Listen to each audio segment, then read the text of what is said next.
तो सवाल है लद्दाख ही क्यों? और ये आकाश प्राइम प्रणाली, इसमें ऐसा क्या खास है? चलिए, जो भी जानकारी हमारे पास है उसके आधार पर इसे समझते हैं। हाँ, ये जगह का चुनाव वाकई मतलब सोचने वाला है। जैसा आपने कहा, आमतौर पर तो सुरक्षा और आबादी वगैरह को ध्यान में रखकर ही टेस्टिंग रेंज चुनी जाती थी जी। तो लद्दाख जैसे इतने संवेदनशील मतलब सीमावर्ती इलाके में, बिल्कुल चीन सीमा के करीब ये परीक्षण करना, ये निश्चित रूप से एक बड़े रणनीतिक बदलाव की तरफ इशारा करता है। एक साफ संदेश है इसमें। दिलचस्प बात यह भी है, जैसा कि सूत्रों से पता चल रहा है, कि इस परीक्षण का फोकस रेंज यानी दूरी पर उतना नहीं था जितना कि एल्टीट्यूड यानी ऊंचाई पर था। मतलब हिमालय जैसे ऊंचे पहाड़ों में दुश्मन के विमान या ड्रोन बहुत ज्यादा ऊंचाई पर आ सकते हैं ना? बिल्कुल, बहुत ऊंचाई पर। वहां शायद सामान्य एयर डिफेंस सिस्टम उतने कारगर ना हो। हाँ। और देखिए, यही आकाश प्राइम की खासियत सामने आती है। ये असल में जो मौजूदा आकाश मिसाइल है ना, उसी का एक एडवांस्ड, एक उन्नत संस्करण है। अच्छा। और इसे खास तौर पर डिजाइन ही किया गया है ज्यादा ऊंचाई पर मार करने के लिए। जानकारी के मुताबिक ये करीब 15,000 फीट की ऊंचाई। 15,000 फीट? हाँ, इतनी ऊंचाई तक तेजी से आते लक्ष्यों को, जैसे कोई ड्रोन हो या तेज रफ्तार क्रूज मिसाइल हो, उनको भी मार गिराने में सक्षम है। और परीक्षण के दौरान भी यही किया गया। मतलब तेज गति से उड़ने वाले, अपना रास्ता बदलने वाले टारगेट्स का इस्तेमाल हुआ। एक तरह से असली लड़ाई जैसी स्थिति बनाने की कोशिश की गई। अच्छा, मतलब मुश्किल लक्ष्य रखे गए। हाँ, बिल्कुल। और आकाश प्राइम ने इन लक्ष्यों को सफलतापूर्वक नष्ट किया। ये तो बढ़िया बात है। अच्छा, तो फोकस ऊंचाई पर था, ये समझ आया। लेकिन इसकी रेंज, आपने कहा ये मौजूदा आकाश का वर्जन है, रेंज कितनी है इसकी? सूत्रों में तो करीब 30-40 किलोमीटर बताया गया है। रेंज लगभग उतनी ही है।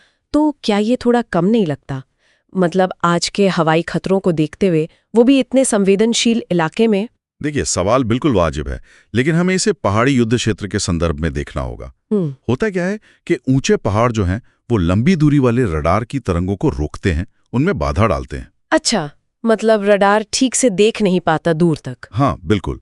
तो बहुत लंबी दूरी की जो मिसाइल प्रणालियां हैं, वो वहां अपनी पूरी क्षमता से शायद काम ही ना कर पाएं। इसलिए रणनीति ये होती है कि घाटियों में या जो जरूरी इलाके हैं जी, तेज प्रतिक्रिया देने वाले और ज्यादा ऊंचाई पर मार करने वाली ऐसी कई प्रणालियों को तैनात किया जाए।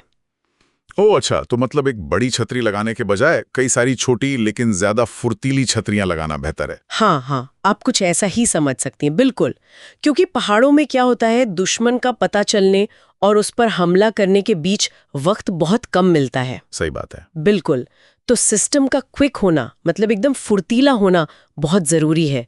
और आकाश प्राइम को इसी जरूरत को ध्यान में रखकर बनाया गया है। तेज प्रतिक्रिया समय और ऊंचाई पर मारक क्षमता। तो ये लद्दाख जैसे इलाकों के लिए आप कह सकती हैं बिल्कुल सटीक बैठता है। और जानकारी यही है कि इसे जल्द ही सेना में शामिल करने की योजना है। ये सिर्फ एक मिसाइल नहीं है, बल्कि पहाड़ी इलाकों के लिए एक खास समाधान है। तो मतलब कुल मिलाकर जो मुख्य बात उभर कर आ रही है वो ये है कि भारत ने न केवल एक उन्नत मिसाइल प्रणाली का परीक्षण किया है जो खास तौर पर ऊंचाई पर मार करने के लिए बनी है, आकाश प्राइम, हाँ, बल्कि उसे परखा भी है लद्दाख जैसे एक रणनीतिक रूप से बेहद महत्वपूर्ण और चुनौतीपूर्ण इलाके में। हाँ। तो ये परीक्षण अपने आप में भारत की पहाड़ी युद्ध क्षेत्रों के लिए जो खास तैयारी है और एक स्पष्ट रणनीतिक इरादे का भी संकेत देता है। बिल्कुल। और यहाँ ये सोचना भी दिलचस्प हो जाता है कि भविष्य में रक्षा रणनीतियां कैसे बदलेंगी, खासकर ऐसे विवादित सीमावर्ती पहाड़ी क्षेत्रों में। जब इस तरह की विशेष, मतलब इलाके के हिसाब से बनी हुई टेरेन स्पेसिफिक और हाईटेक एयर डिफेंस प्रणालियां ज्यादा आम हो जाएंगी, तो हवाई युद्ध का या हवाई प्रतिरक्षा का स्वरूप कैसा होगा, ये यकीनन आगे देखने वाली बात होगी।